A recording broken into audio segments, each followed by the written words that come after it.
आम ओडिशा नवीन ओडिशा पंचायत स्तरीय सचेतनता शिविर अनुष्ठित। जाजपुर जिला रसुलपुर ब्लॉक अंतर्गत मंगराजपुर पंचायत अधीन पारी बालीगुड़ा बटवृक्ष प्रांगण में आम ओडिशा नवीन ओडिशा पंचायत स्तरीय सचेतनता शिविर सरपंच जयंती साहू अध्यक्षतार अनुष्ठित हो जाइछि। एही कार्यक्रम में मुख्य अतिथि भाव रसुलपुर ब्लॉक उन्नयन अधिकारी अवनीकांत साहू, मुख्य वक्ता भाव विधायिका सुनंदा दास, सम्मानित अतिथि भाव अतिरिक्त ब्लॉक उन्नयन अधिकारी ज्योतिर्मय मिश्र, एई सुचिस्मिता विश्वाल, बरी बिजेडी संयोजक देवेंद्र दास जोगदे प्रथमे प्रदीप प्रज्वलन करबा परे सभा कार्य अनुष्ठित होइतला। सभा कार्य प्रारंभ अतिथि मानक पुष्पगुच्छ दे संबर्धित करा जिबा परे छात्री मानक द्वारा स्वागत नृत्य परिवेषण करा जायतला। सरकारक लोकंक अभिमुखी योजना सह नूतन योजना संपर्क में अवगत कराइथिले। आखपाख अंचल समस्त विद्यालय प्रधान शिक्षक शिक्षयित्री और प्रतिभा छात्र छात्री मानक मानपत्र सह उपढोकन देई संबर्धित करा जायतला।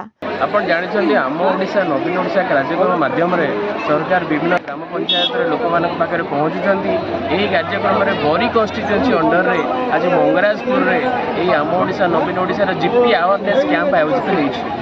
एटी बहुत बढ़िया लोक योगदान दैछन्ती। एटी जो लिफलेट हम बनेछु ताको मध्ये लोक पढुछन्ती। जो एलईडी स्क्रीन माध्यम रे हमें सरकारकर गठनमूलक एवं उद्देश्य भल उद्देश्य रे हेतुवा कार्यक्रम गुडी को एलईडी स्क्रीन रे देखौछु ताको मध्ये देखुछन्ती। तेणु एटा होछि गोटे सरकारंकर लोक मानकर पाखरे पहुँचवार माध्यम जोटे कि जहाँ सब विगत दिवस रे भल काम होइछि ताको केमति लोकलोचन को आनिबा।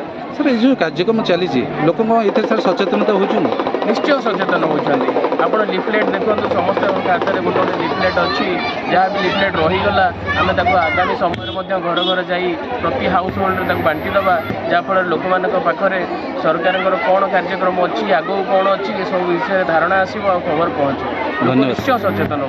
अन्य युव नेता हिमांशु नायक, निरंजन नायक, बाबुली पांडे, मदन मोहन मलिक, अशोक साहू प्रमुख सहयोग करथिबा बेले शेष निरंजन नायक धन्यवाद अर्पण करथिले। जाजपुर वीरेंद्र कुमार नायकों रिपोर्ट एकाम्र न्यूज।